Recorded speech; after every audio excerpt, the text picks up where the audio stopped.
prazer, eu me chamo Mariana Reis e estou aqui para te apresentar o Caminhos da Educação.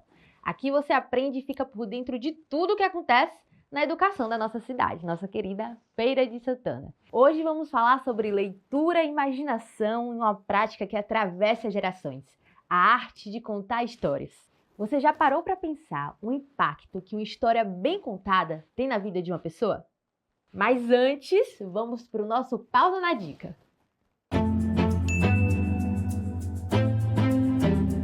A dica de hoje é a brincadeira História Maluca em Família. Começa assim.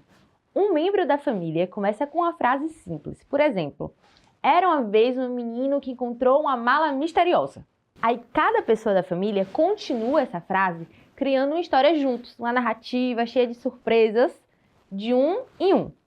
Além de estimular a criatividade, essa brincadeira ela ajuda a desenvolver a linguagem, a imaginação e a fortalecer o vínculo entre pais e filhos. Então fica a dica e experimenta essa brincadeira em família. E no nosso momento de hoje, de entrevista, com o nosso tema Arte de Contar Histórias, a gente vai receber Cíntia Maria no nosso programa. Ela que é professora, psicopedagoga, contadora de histórias, mestre em estudos literários e atua há mais de 2 décadas já na educação, né, Cíntia? Abafa esse caso.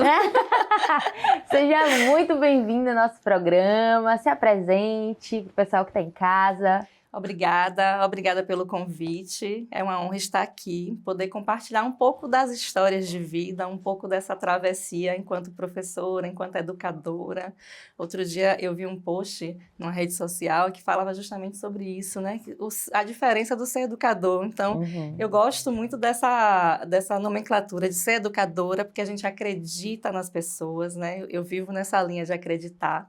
E essa contadora de histórias que vive contando histórias para poder levar a educação, levar as histórias, a literatura por aí afora. Que maravilha! Então você, como educadora, começa contando um pouco pra gente como o seu caminho cruzou na educação, como você, onde você se enxergou, né, como educadora, como professora, como você descobriu e de fato teve certeza que a educação era o caminho que você ia buscar seguir. Mari, foi bem no processo, né? Eu venho de uma família simples. Minha mãe, uma mãe solteira, que precisou trabalhar muito para poder garantir o sustento da família. E naquela época que eu estava no segundo grau, né? Antigamente não era ensino médio, era segundo grau que se falava. Sim. Eu não sou tão velha assim, gente, vamos com calma. Mas é bom a gente saber dessas nomenclaturas que vai mudando no decorrer do processo, né? Sim. E mãe dizia assim, você vai fazer magistério, porque é mais fácil de arranjar emprego. E foi assim que eu fui para o magistério, né? Fiz o magistério e fiz meio que por uma obrigação. Mas no decorrer do processo, que a gente foi percebendo a importância de ser o professor, de ser a professora ali naquele processo, eu fui me apaixonando, porque eu fui percebendo que eu podia ser ponte no caminho de outras pessoas, eu podia oportunizar que crianças, que jovens pudessem alcançar outros sonhos. Então, eu conto uma história que é a Ponte de Ouro, que fala justamente sobre isso. Ela diz que o professor, muitas vezes, não passa pela ponte de ouro, mas ele constrói as pontes de ouro no decorrer da vida e muitas vezes não é ele que passa primeiro por essa ponte, ele permite que outras pessoas passem. Então é uma história que me atravessa muito, porque eu me sinto assim, né? Quando eu me descobri realmente, isso não foi eu que escolhi ser professora, né? Foi a profissão que me escolheu. Então, se eu estou aqui, eu vou fazer da melhor forma possível.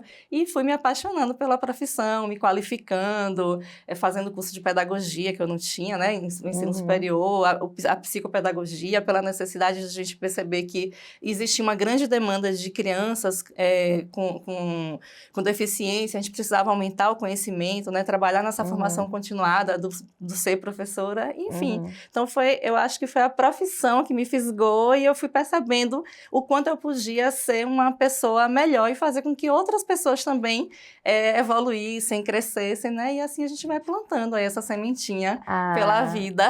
Que maravilha!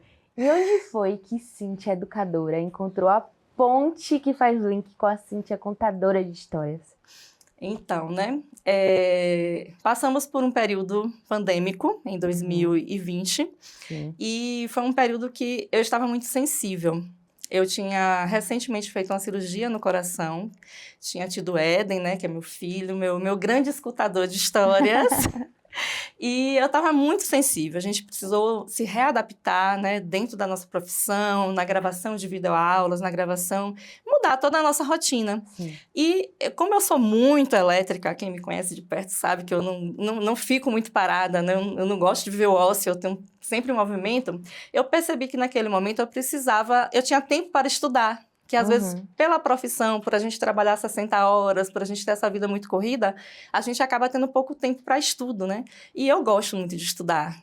E naquele momento, né, fisgada pela leitura, fisgada pelo tempo, né, que aquele processo ali que foi triste, mas que para mim foi...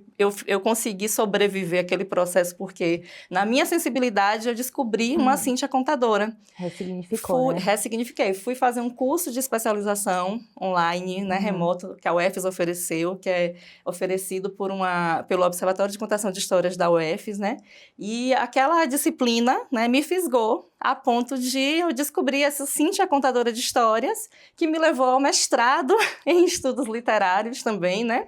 E como meu irmão, o Felipe Lisonjeado, ele já tinha um caminho na contação de histórias, juntos a gente, inicialmente, naquele processo, começamos a constituir um grupo, que é o Pipas Literartes, para elevar as histórias. Inicialmente eram histórias que a gente gravava vídeos e tal, e com o decorrer do processo a gente foi, de fato, para a cena, foi para os espaços literários, enfim, né?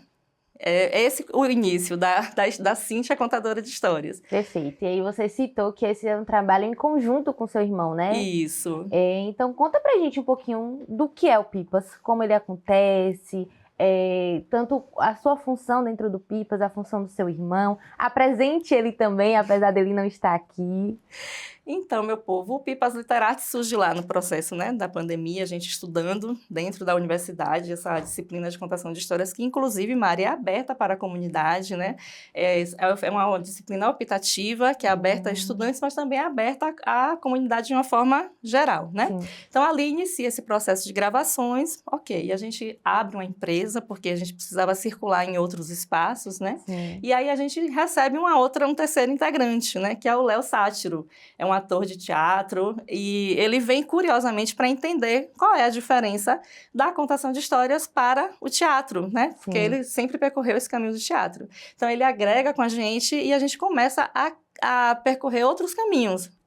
Ao SESC, nosso grande parceiro, né? Inclusive, dia 11 de abril, já vou deixar aqui o convite. Por favor. 11 de abril, meu povo, 10 horas da manhã, um espetáculo de contação de histórias ali no Teatro SESC, no centro da cidade, é aberto. Então, qualquer pessoa, criança, jovem, adulto, pode estar participando. Então, a gente é esse trio de contadores, né? Nós percorremos feiras literárias, nós fazemos essa contação de histórias que muitas vezes a pessoa associa muito à criança, né? Mas não, a gente diz que a gente conta história em aldeia, que é para quem tem a escuta sensível e generosa. Então, qualquer pessoa pode escutar a história, né? E aí a gente já teve experiências marcantes, né? De empresas de mineradora, de empresas de alimentos, de empresas da área de saúde. Então, é assim, a gente monta ali os espetáculos e as histórias vai fisgando as pessoas e a gente vai desenvolvendo essa atividade que nos atravessa, que para a gente não é só algo comercial, mas é algo muito literário, algo que mexe muito terapêutico com a nossa trajetória, né? E essa irmandade aí, minha com Felipe Lisonjeado, que é meu irmão, e Léo Sátiro vai caminhando por aí pelo mundo afora. Maravilha. E vai nos unindo cada vez mais. Cíntia, e como é que acontece a contação de história? Como é que as pessoas levam você citou que você já foi em algumas empresas, né? Sim. Existe algum espetáculo no SESC, por exemplo, como você falou, fixo? Ou não, ou vocês recebem um convite? Se sim, como faz para convidar vocês para ir até a empresa, até a escola? Então, a gente tem vários tipos de espetáculos, né? Geralmente, quando alguém convida com uma intencionalidade. Tá. E a gente monta, né? Então, nós temos repertórios, né? De histórias, cada um tem seus repertórios, e a gente monta conforme a necessidade. Se alguém tiver interesse, entre em contato com a gente lá no nosso Instagram, Pipas Literartes, e a gente vai passando os detalhes, como é que vai acontecendo. A gente vai escutando, né? Uma coisa muito interessante para dizer aqui, Mari, que o contador contador de histórias, antes de tudo, ele é um grande escutador de histórias. Então, Sim. a gente escuta muito a necessidade do outro e a gente vai montando conforme vai acontecendo. Esse espetáculo do dia 11 de abril, do Sesc, foi um espetáculo que foi organizado com livros de autores ferenses, né? Então, a gente vai fazer uma roda de histórias, que, na verdade, uma característica muito do nosso grupo, do Pipas, é a gente juntar a contação, a gente diz que a gente conta e canta histórias, né? Então, a gente envolve muito a música, o cordel, dentro dessa roda de espetáculos, que dura geralmente uns 40 minutos, né? Sim. Então, são 3 autores ferenses que a gente vai estar lá, eles vão estar lá com a gente, inclusive, e a gente vai, né, vai fazer esse momento, essa partilha dessas histórias desses escritores ferenses. O ano passado a gente fez também algo parecido com outros escritores de feira também. Enfim, e assim a gente vai fazendo esse movimento, né, bonito da literatura, do livro, da leitura, que é tão importante a gente estar movimentando, né? Que maravilha. Você citou aí também que quando o terceiro integrante entrou, que é Léo Sátiro. Pronto, ele entrou muito na intenção ali de descobrir a diferença entre a contação de história e o teatro, né? Que ele veio do teatro. Isso. Então conta um pouquinho pra gente também, pra quem tá em casa, entender qual é a diferença, onde entra, assim, a contação de história, onde separa a contação de história do teatro, da interpretação artística. Eu acredito que ambos são artes, né? Sim. Maneiras diferentes de fazer a arte acontecer. Mas para quem está em casa, sinaliza um pouquinho para a gente o que seria a diferença, até onde vai a contação de história e onde começa o teatro. Eu acho que eu não vou responder, mas eu vou deixar o movimento da indagação, das perguntas, fluir na cabeça de cada um que for escutar, né? Tem um autor da teoria da contação de histórias, que é o Ampanteba, que ele diz assim, que a palavra tem poder. Então, partindo dessa premissa de que a palavra tem poder, para o contador e a contadora de histórias, o foco é a palavra. Então, a gente diz que o contador ele tem um tripé, que é o olhar, a voz e o corpo. Então, o principal objetivo do contador e da contadora de histórias é fisgar, dar voz a uma palavra que tem poder. É esse o principal objetivo ali, né? Do momento da performance artística, da contação de histórias. É esse tripé, o olhar, a voz e o corpo, e fazer essa história ter realmente poder em quem está escutando naquele instante ali que a história está sendo compartilhada. Maravilha. Cíntia, e tem alguma forma que você julga assim como correto em contar a história, uma forma certa de contar a história, ou o importante é começar? O importante é começar. O importante é contar, né? O Walter Benjamin tem um texto que ele vai falar sobre o eu narrador, e ele vai falar que os narradores não morreram, né? Estão aí, porque às vezes a gente acha que é uma prática antiga que não está ainda viva aí, né? O segredo é você guardar o esqueleto da história, né? A Gislane Matos, ela vai dizer que a história ela tem um esqueleto, que é justamente você não perder a ideia da história, o início, o meio, o fim da história. Então, se você tem essa ideia do esqueleto e você vai criando essa experiência no dia a dia, a história se desenrola, né? A gente não pode ficar muito preso ali a palavra por palavra, a gente tem que dar naturalidade, né? Tem que trabalhar esse olhar, né? Pra gente desenrolar ali o processo da história, da contação. E trazendo um pouquinho novamente para o lado das crianças, né? Sim. Ao longo da sua trajetória como educadora, como professora e também como contadora de histórias dentro do projeto do Pipas, o que você acha, o que você analisa assim, que mudou em relação às crianças, na verdade, em relação à leitura? Suas experiências particulares mesmo, dentro e fora da sala de aula. Pronto, eu vou compartilhar algumas experiências que são assim, um pouco diferentes do que a gente espera, né? Tá. Vou compartilhar uma experiência bacana. Às vezes, quando a gente costuma dizer assim, que quando a gente vai escolher a história, a gente escolhe a história que cabe na nossa boca, né? Sim. É a nossa embocadura, é aquilo que nos atravessa, que a gente tem tranquilidade, leveza para contar, que a gente conta na leveza.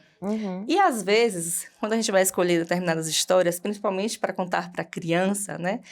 Primeiro que às vezes a gente gosta muito de contar as histórias que têm uma única moral, uma única intencionalidade, né? E a gente não abre essa história para que ela se abra as intencionalidades, né? Por exemplo, assim, para explicar melhor o que eu estou dizendo.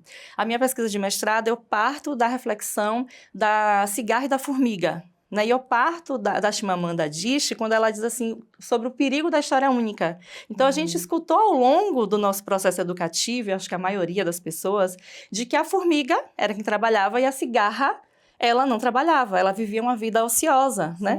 E, na verdade, a cigarra, ela está representando artistas da palavra, está representando você, está me representando enquanto contadora de história, está representando os músicos, né? E que são formas laborativas também, né? E aí, partindo dessa ideia, a gente precisa pensar nisso, né? Que as histórias, ela têm um outro lado. E uma vez, eu vivi uma experiência de contar uma história que é a Casa da Mosca Fosca.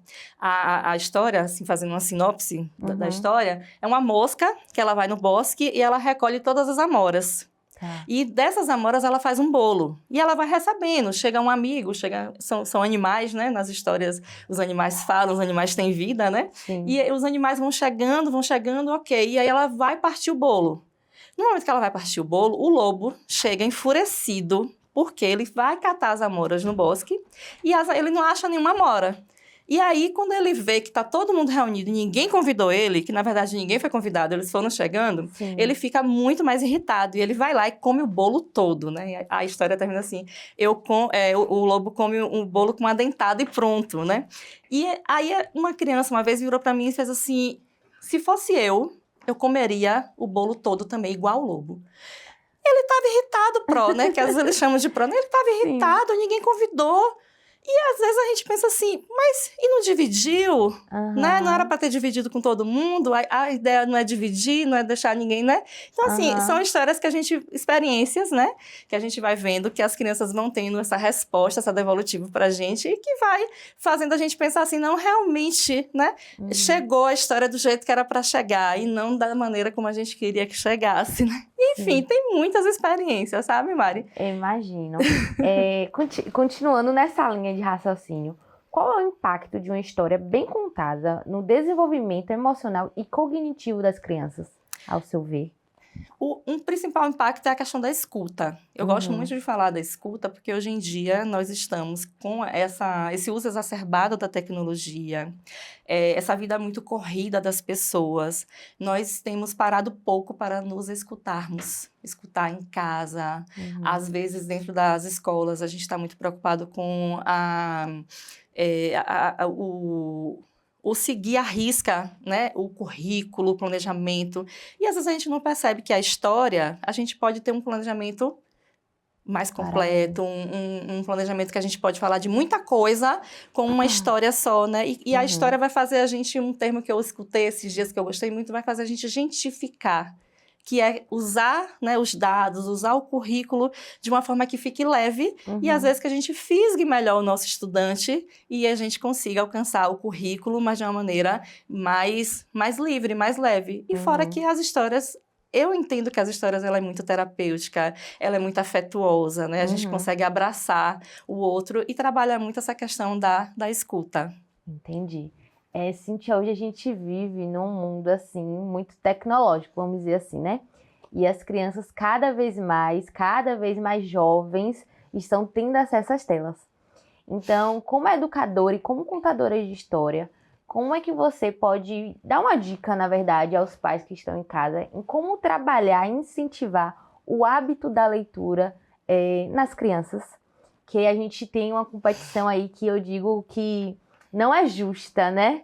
Mas como os pais podem lidar, assim, com o hábito da leitura mesmo, incentivar, voltar, trazer esse hábito de novo para dentro das casas, que eu sinto que ao decorrer a gente vai perdendo, né? Tá perdendo, na verdade. Mari, primeiro a gente precisa seguir o que a ciência recomenda, né? E eu vou falar agora enquanto mãe também, né? Eu tenho um filho de 7 anos e, de fato, a gente tenta administrar esse tempo de uso das tecnologias, tanto da tela do celular, né? Ele não tem celular, né? É uma coisa que eu sustento muito, de só dar um celular a ele quando ele tiver mais velho, com 15 anos, que é o que a psicologia vai explicar pra gente, né? Então, a gente tem um tempo que a gente delimita, né? Um tempo de uso do celular em casa.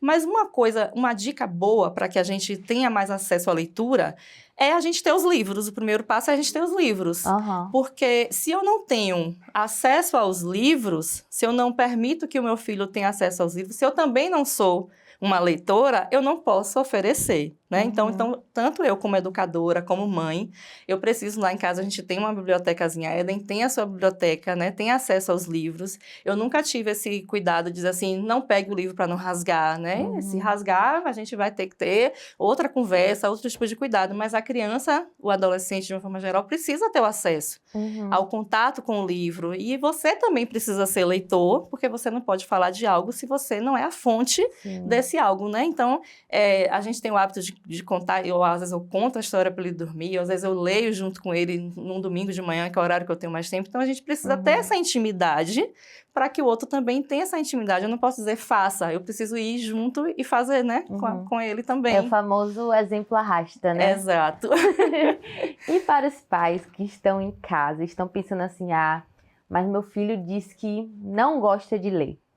Qual é a orientação que você daria para eles começarem a melhorar esse cenário? Que a gente sabe que não é do dia para a noite, mas aos poucos a gente vai conseguindo, né? Então, para os pais que estão aí pensando, meu Deus, mas meu filho diz que não gosta de ler. Qual a orientação de Cíntia para eles? A orientação, eu vivo isso, né? Falava com você mais cedo, eu vivo isso. Meu filho, mesmo que tem todo esse contato com os livros, meu filho tem contato com a contação de história, meu filho tem contato com o teatro, né? E ele diz que não gosta. Eu converso muito com ele, eu digo, meu filho, você gosta. Só que não é uma coisa que é muito natural na sua vida, né? E na vida é assim, a gente gosta mais de uma coisa, gosta menos de outra. Você só não pode deixar de ler, porque a gente precisa de leitura para tudo nessa vida, né? Uma coisa que eu faço muito com ele é trazer para ele leituras que ele gosta, de assuntos que ele gosta, né? Ele gosta de um tipo de jogo, Minecraft. Eu comprei uma revistinha em quadrinho, um livro em quadrinho, que é a história do Minecraft, não, é do Minecraft, não lembro agora. Mas, enfim, é a leitura que ele gosta, então é essa que a gente vai fazer. Então, como ele está num processo inicial de alfabetização, essa leitura de quadrinhos é uma leitura gostosa, né? Os mais velhos um pouco, a leitura de crônicas, que são leituras mais próximas do cotidiano, são leituras também que fisgam mais a pessoa, né? Contos, que são leituras mais rápidas. Eu acho que a dica é essa, é partir do ponto da premissa de que você tem que ler o que você gosta, para depois você partir para leituras mais complexas, né?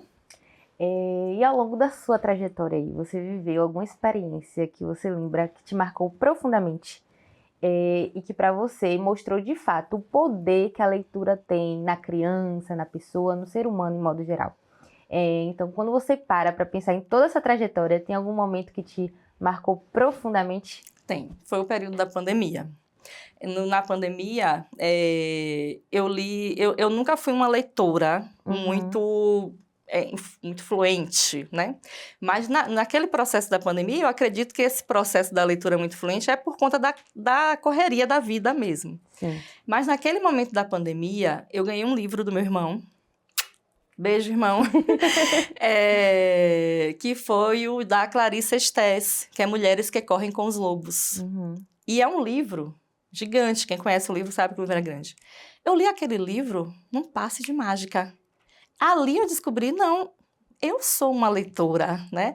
E ela traz histórias dos contos de fada, histórias de contos, e vai trabalhando o psicológico desses contos, né? E ali eu descobri, meu mote, minha embocadura, enquanto contadora, enquanto leitora, é essa, é a leitura de encantamento, é perceber o que está ali, que por trás daquilo ali tem uma reflexão, tem algo a se pensar, né, sobre. E ali foi um momento que me marcou muito, porque eu percebi que era algo fluido e que eu poderia ir muito mais além, como de fato eu fui, né? Eu segui um caminho aí que me levou à contação de história, ao mestrado, enfim.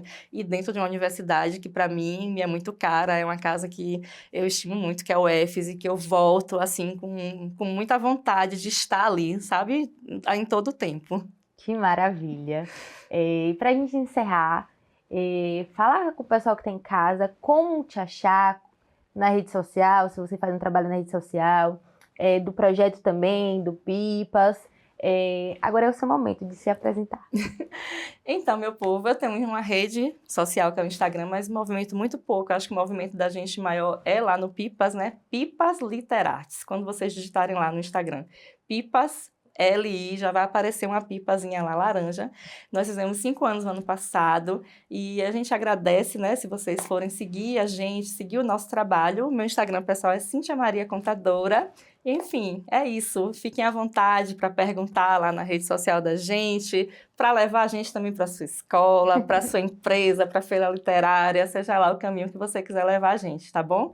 E obrigada, Mari, Maravilha. por esse momento de partilha tão descontraído, tão gostoso e poder compartilhar essa história de vida. E espero que essa história tenha fisgado alguém aí do outro lado, tenha contribuído para melhorar a vida, para poder caminhar melhor aí nesse mundão de meu Deus.